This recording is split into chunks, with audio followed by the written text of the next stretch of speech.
রায় এটা রান্না ইয়া এখানে যে বড় বড় আলু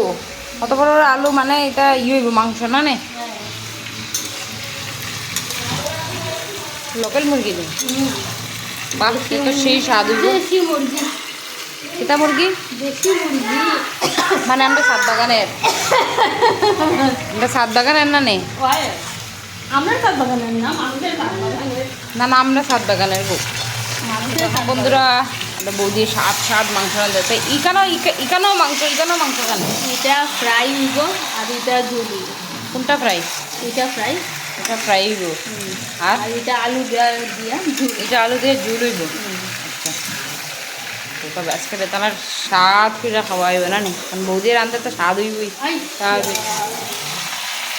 দেখো বন্ধুরা দেখতে কত টেস্টি লাগে থেকে খাইবা অবশ্যই আমরা ঘরে আই দিও